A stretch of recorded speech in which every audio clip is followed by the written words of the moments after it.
Hello Sir Red, ako po ay inyong tigapakinig na for over a month at gusto ko rin po ngayong i-share ang mga naririnig ko ring kwento at naikikwento rin sa akin tungkol sa mga kababalaghan sa dormitoryo na tinutuluyan ko somewhere sa Agoo, La Union.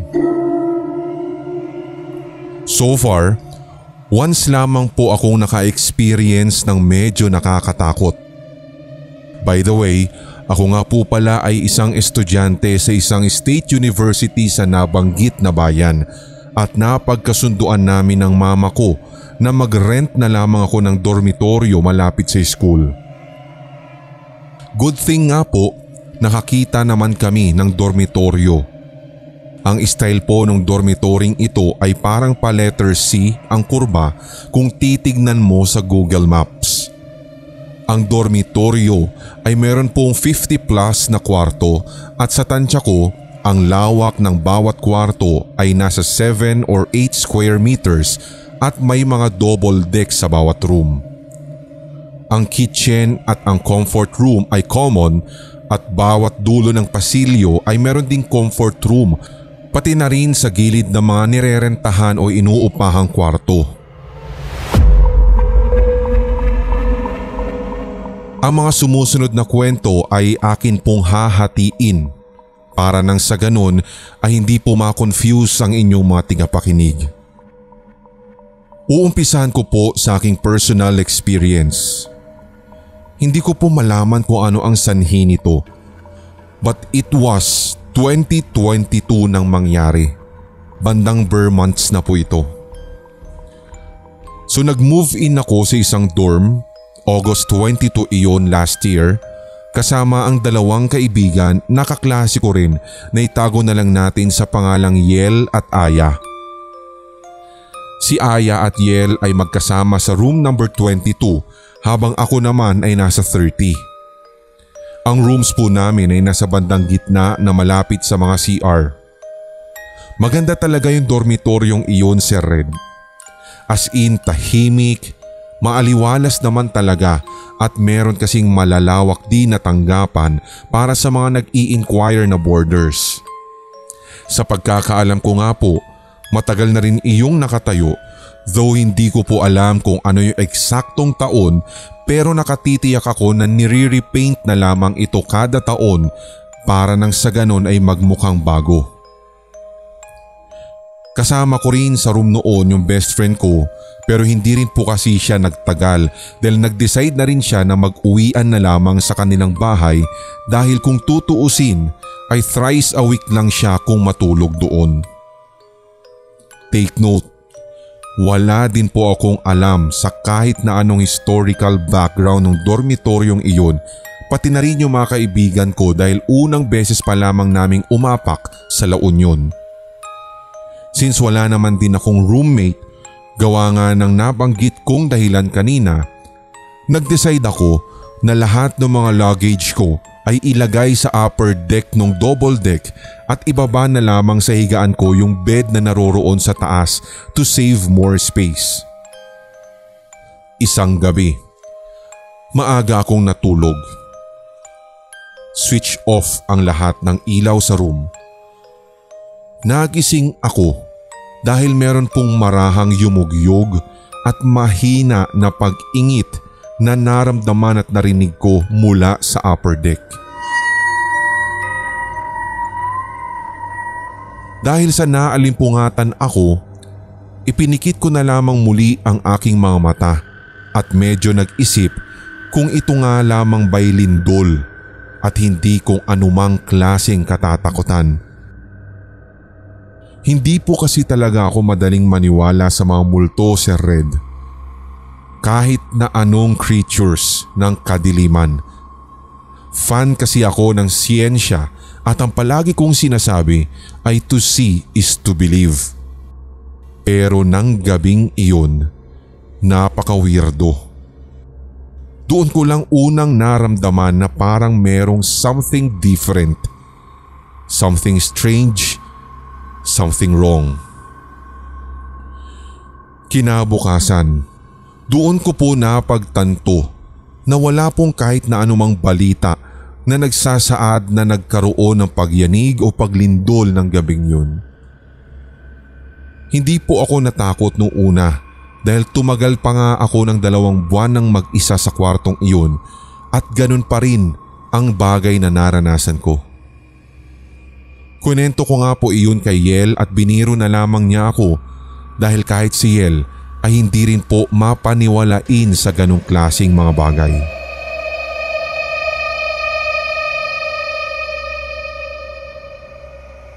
Ito naman po ay karanasan ng boyfriend ng dati kong friend at kaklase. Itago na lamang po natin siya sa pangalang D. So bumisita po si D sa aming dormitory at nagpalipas ng oras sa room ni Yel at Aya habang hinihintay ang uwian namin sa hapon. Mag-isa po roon si D at since puro estudyante at workers ang nakatira sa dorm ay halos wala pong makikitang tao pa ng oras na iyon kundi ang 2 caretaker na sina nanay at kuya lamang. Sila po yung mga nandoon sa tanggapan at medyo malayo naman iyon sa room number 22. So habang nakahiga nga raw po siya doon at nakapikit sa loob ng kwartong madilim at nakaswitch off ang ilaw, hindi daw po siya pwedeng magkamali na talagang nakarinig siya ng pag-iyak ng isang babae. Kung pagbabasehan ng kanyang deskripsyon, hindi ito masasabing iyak ng bata. Hagulgol o iyak ito ng tila isang adult na babae. Lumabas po siya sa kwarto para tignan yung paligid ng kwarto, ngunit sa kasamaang palad ay wala naman daw siyang nakita. Dumaan pa nga daw po siya sa pasilyo dahil ang akala niya ay doon nanggagaling yung tunog. Ngunit paglakad daw nito, wala na ang tunog na yun. Dahil hindi naman din po siya gaanong matatakutin ay ipinagsawalang bahala na lamang daw po niya iyon at ang ginawa niya ay umupo na lamang sa silya at pumikit ulit. Wala pang ilang segundo, narinig na naman daw po niya yung pag-iyak pero sa pagkakataong ito si Red ay nanggagaling na ito sa loob ng kwarto kung saan siya naroroon.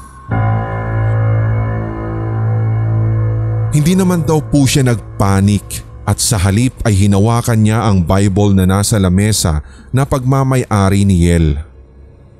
Hindi niya po ito kwento sa amin nung kami ay nakauwi na galing sa eskwelahan, bagkus ay sa girlfriend niya lamang ito sinabi. At sabi pa nga raw ni D sa kanyang girlfriend, bukod daw sa pag-iyak, may nakita pa siyang anino na medyo lumalapit na sa kwarto ko.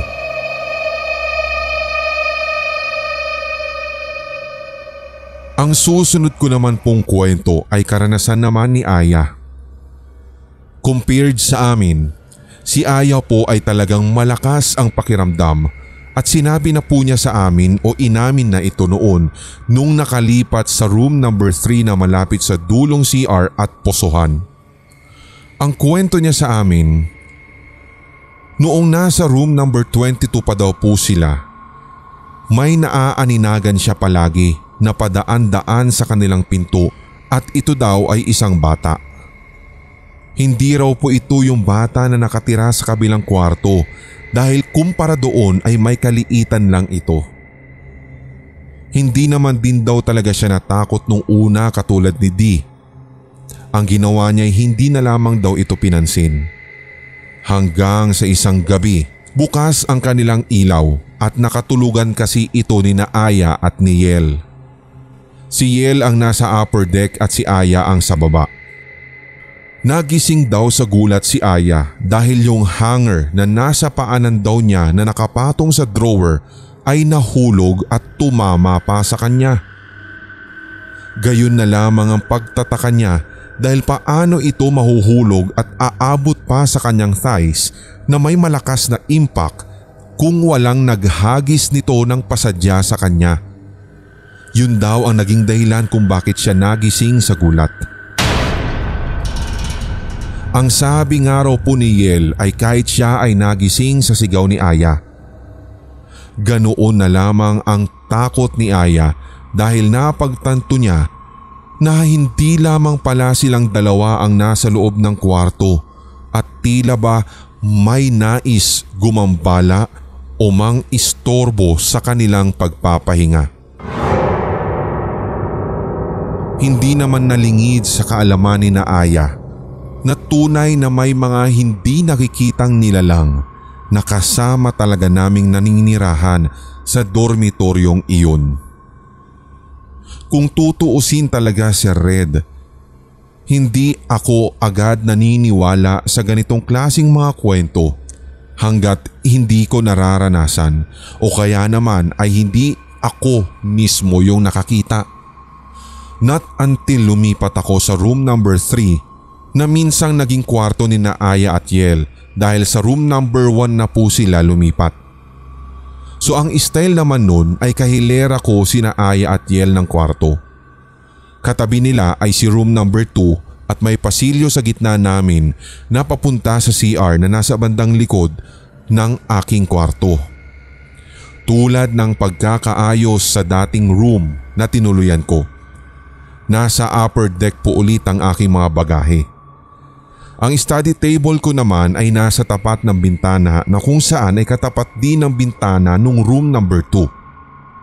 Hindi po ako nagbubukas ng bintana palagi dahil sensitive ang aking ilong sa mga amoy kung kaya madalas ay yung glass window lang ang binubuksan ko at nananatiling nakasara yung screen ng bintana. Itong screen po ay pangontra sa mga insekto para hindi rin sila makapasok sa room. So dahil mag-isa at naaalala ko na naman ang mga kwento ni na Aya, ay minamabuti ko na lang talaga si Red na mag-switch on ng ilaw kapag ako ay natutulog. Ganon din naman po ako sa room number 30 noon. Tulad ng sabi ko, mahirap akong maniwala sa mga ganito. Subalit meron talagang times na iniisip ko na baka merong dumaan sa labas o kaya'y kusang magpapakita sa akin sa gawing bintana. And the worst, kakatok siya ng malakas sa pinto ko. Kung kaya minamabuti ko na buksan lagi ang ilaw. Ang kwento naman po ni Aya ay hindi naman siya tinitigilan ng bata na lagi po niyang nakikita sa kabilang room noon. Sinasabi niya na nakaririnig na lamang daw siya ng mga pagtakbo doon sa pasilyo nila kahit na madaling araw at napaka-imposible na merong maglalarong bata doon. Paminsan ay hindi lang bata ang nakikita niya kundi meron na rin daw figura ng babae na kung saan ito nga yung maaaring sinasabi ni Dean noon. Iyon nga lang ay hindi po ako sigurado kung magkaiba o pareho lamang ba yung tinutukoy nilang dalawa.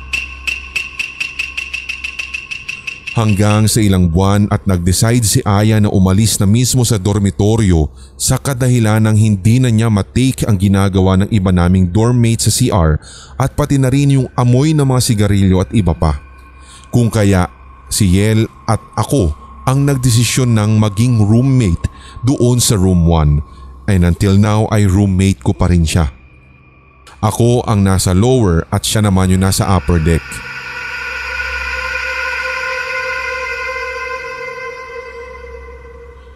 Ito naman pong susunod na kwento ay na-experience ng iba kong dormmate na mas nauna pa sa amin ni Nayel at Aya noon. Ayon sa kanila, gabi daw noon, sabay kaming naglalaban ni Yel sa posohan. Hindi naman din kasi nakakatakot yung ambience nung time na iyon dahil matao at bukas ang bawat ilaw sa kwarto. Nagkakakwentuhan lamang kami ni Yel ng mga nakakatakot nang bigla pong pumunta roon para mag-igib si Mami. Si Mami po ay 2 years nang nakatira sa dorm at siya po yung may alagang bata. Mabait si Mami at kwela talaga, as in makaka-jive ng kahit sino. Madali mo siyang makasundo dahil lamang syempre makwento at hindi lamang yun, talagang maeengganyo kang makipagkwentuhan ng mahaba sa kanya. Ganun daw siya mag-entertain ng mga bagong lipat. So dahil nga po mausisa ako sa mga katatakutan na naririnig ko sa ibang mga nakatira, napakwento ako kay Mami. Ayon naman sa kanya, meron daw talagang namatay na bata na medyo mas bata sa kanyang alaga. Ang room daw po nun ay isa sa mga blue rooms na kung saan ay likuran lamang ng dating kwarto na room number 30. Ang style po kasi ng bawat room sa dorm ay may color coding. Sa kasalukuyan, kami po ay nasa white room ni Yel kung saan 8 rooms po ang kulay puti. Kasunod na nito ay ang 8 lavender rooms at 8 brown rooms na kung saan ay dating room color ni Yel at Aya. Sumunod na sa mga brown rooms ay ang pink na dating room color ko at sumunod sa pink ay mga blue rooms at ang huli naman ay mint green na rooms. Ang sabi ni Mami, nahulog daw po yung batang iyon galing sa upper deck. Nagluluto raw po ang kanyang nanay at nasa work naman yung tatay nito kung kaya't wala daw nagbabantay nung time na mangyari ang aksidente. Ang tanging kasama lamang daw ng bata ay ang kanyang kuya na ilang taon din po ang agwat sa batang namatay. Umakyat daw po ito at nawala ng balanse at nahulog patalikod. Malakas daw po iyon kung kaya't naulinigan ng kanyang nanay habang nagluluto sa kusina. Unfortunately, dead on arrival ang batang iyon. Sa totoo lang, Sir Red, habang ikinikwento iyon ni Mami, hindi ako natakot. Bagkus ay naawa at naiyak pa nga ako dahil malapit po talaga ako sa mga bata. Iniisip ko nga ang kinikwento ni Mami ay parang yung pamangkin ko na kaedad lang ng batang iyon kaya awang-awa ako. At kahit ngayon nga pong nagtatype ako ng kwentong ito, hindi ko mapigilan na maluha. Ganun na lamang ang pagkamangha namin ni Yel nang malaman ang bagay na yun. Hindi naman po kasi namin sinabi kay Mami ang karanasan ni Aya sa kanya kung kaya ay amazed kami that night. Dumating nga rin po ako sa point na may iba pang boarders ang nakikiusisa at nakikinig at dumating na din po si tatay na nakatira sa room number 5 na tulad namin ni Yel ay nakatira rin sa isa sa mga kwarto na kulay puti. Ikwento pa nga po niya na hindi lang naman daw po iisa ang namatay sa dormitory na iyon.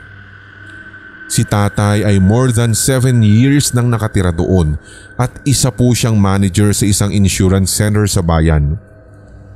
Ang kwento po niya, noon daw, merong isang lalaki na nagsama ng kanyang kalaguyo sa room number 3 na dati ko pong kwarto. Nagtagal daw po doon yung babae at ang lalaki hanggang sa nabuntis ito. Ang sabi ni tatay, parehong may unang asawa ang dalawang iyon. Hanggang sa isang araw, nakunan yung babae. Ang sabi ni tatay, doon daw sa pangatlong CR na nasa likod lamang ng white rooms, dinugo ang babae. Naitakbo pa nga daw po ito sa ospital at nakikiusap na tawagan ng kanyang kinakasama at samahan siya doon dahil natatakot daw ito. Hindi raw ito pinuntahan ng kanyang kinakasama hanggang sa namatay po ito at hindi na rin daw po siya pinuntahan kahit pa sa burol nito. Yung baby at maging yung kalaguyo na binabanggit ni tatay, tama po. Pareho po silang namatay. Hindi ko na po masyado pang hinukay ang malalim na sanhi kung bakit ito nangyari.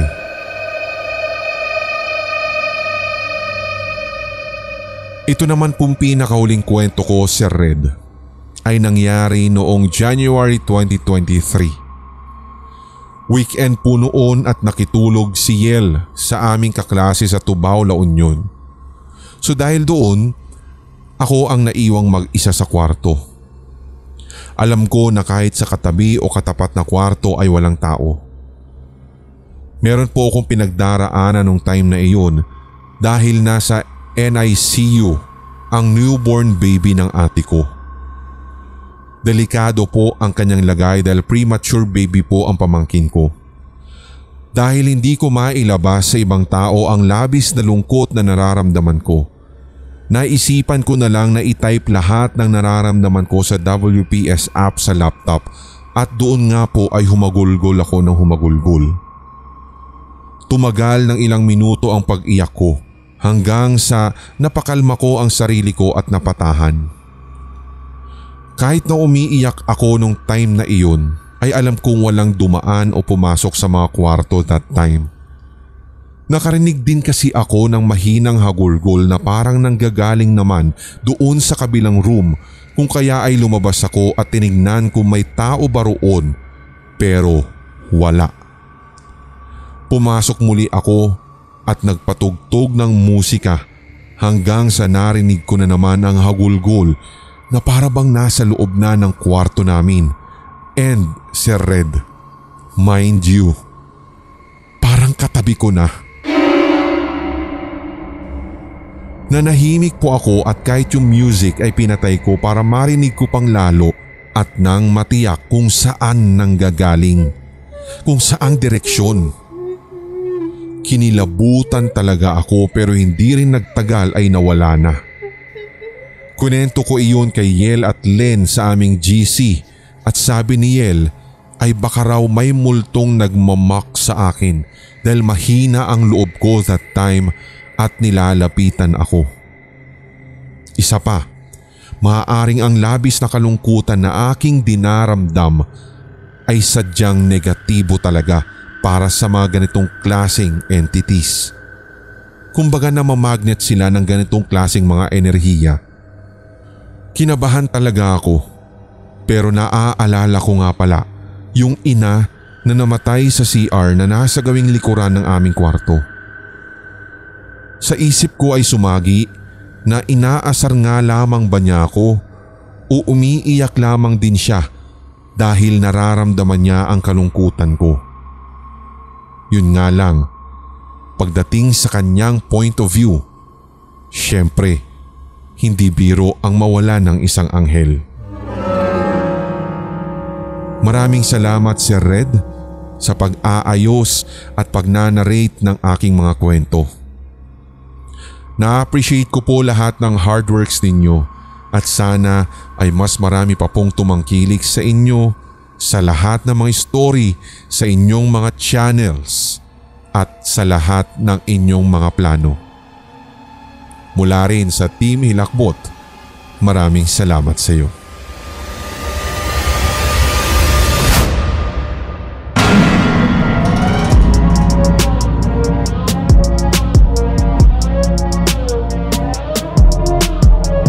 Kung nagustuhan mo ang kwentong katatakutan na ito, hit like, leave a comment at i-share ang ating episode sa inyong social media. Suportahan ang ating writer sa pamamagitan ng pag-follow sa kanyang social media. Check the links sa description section. Don't forget to hit that subscribe button at ang notification bell for more Tagalog horror stories, series, and new segments. Suportahan din ang ating mga brother channels, ang Sindak Short Stories for more one-shot Tagalog horrors. Gayon din ang Hilakbot Haunted History for weekly dose of strange facts and hunting histories. Hanggang sa susunod na kwentuhan, maraming salamat mga Solid HTV Positive. Mga Solid HTV Positive, ako po si Red at inaanyayahan ko po kayo na suportahan ng ating bunsong channel, ang Pulang Likido Animated Horror Stories. Subscribe na or else. Ngayong taon, tuloy-tuloy ang ating kwentuhan at unli takutan dito sa Hilakbot Pinoy Horror Stories Radio. Your first 24/7 non-stop Tagalog horror stories Sa YouTube.